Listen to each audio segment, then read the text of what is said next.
Okay, welcome to the channel today. It's Kim, and today I'm going to talk about my daughter's African milk tree. It's called Euphorbia trigona, and this particular cultivar we think is the rubra, because the rubra is said to have red leaves. And we got this last spring. I think it was in April, and I did film it in a plant haul last April, and I'll reference that video here on the side. Now, it was very, very much smaller then, just a few inches high, and it was I searched out a pot, and this was as close as I could come to it, a 4-inch pot. That was the size pot it was in. Let me set it next to what we have it in now. We have only repotted it the one time, just a little bit after getting it, and put it in this much larger pot. Now they are said to grow 6 to 8 feet tall.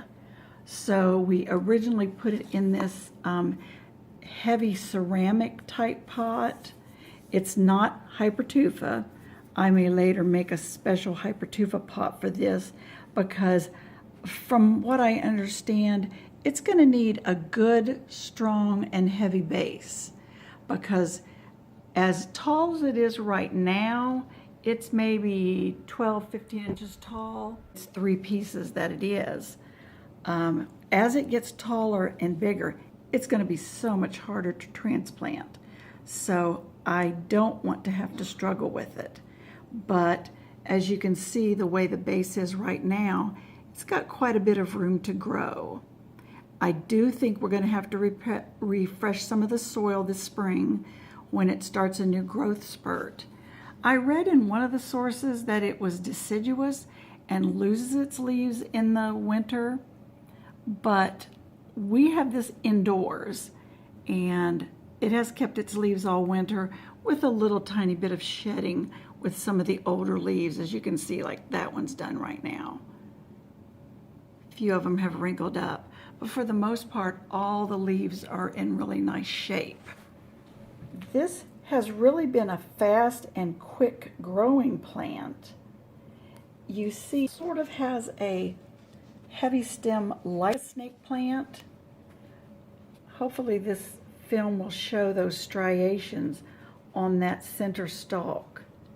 And then the leaf, there's a leaf that comes out of each of those points, and there are stickers, a lot of stickers. Now they're kind of a soft sticker as opposed to a thorn, but they do hurt if you get them. So again, that's another thing that would make you real cautious about trying to transplant it. Now the Euphorbia plants are known for their sap, and it is irritating, toxic. It's said to burn your eyes, irritate your skin. So you have to be real careful about this plant and getting it around your children or your pets. But it is a nice and easy to grow succulent plant. The top, you can see why it's called the trigona, because it has the 3-sided edges, and the growth tip, let me see if I can get in here real close. The growth tip right there on the top just keeps sending out more of the segments, more new leaf. But it's easy to grow. Whatever you pot it in, make sure it's well-draining soil with a lot of pumice or whatever you would use to aerate your soil, perlite, something like that. But this particular plant, I say err on the side of too dry rather than, add a little extra water. If you're one of those ones who like to water so much, then this might not be a good plant for you, because I understand that if it gets watered too much, that makes the top want to get a little top heavy and tip over and lean.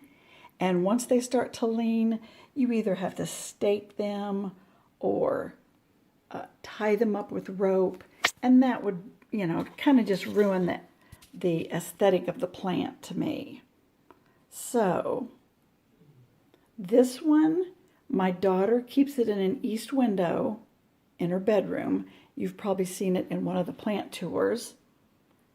And she keeps turning it just a little bit, like once a week, just kind of give it a little bit of a turn so that she has nice straight growth so far. Now, as if it gets not enough light, it will probably revert to more of a green color. And I've not had any experience yet with flowers. We've only had this a little less than a year.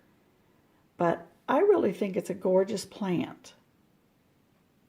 Now, I did write a post about it, about its care, how you care for it, how you can propagate it.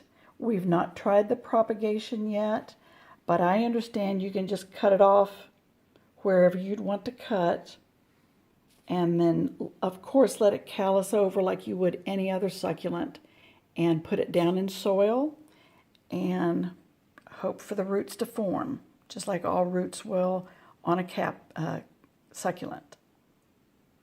But at this point in time, we've not tried any propagation.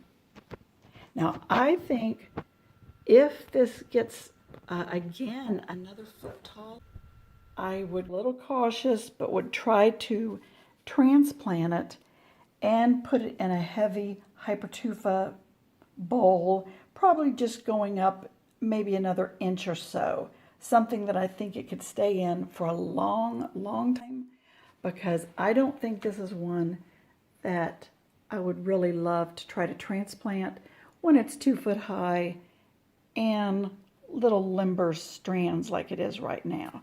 I mean, it's sturdy.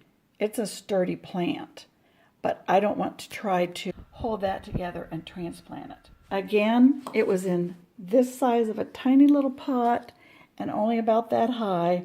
I'll see if I can insert some of the little film where we picked it out at the Meadowview Growers and show you just exactly how little that was.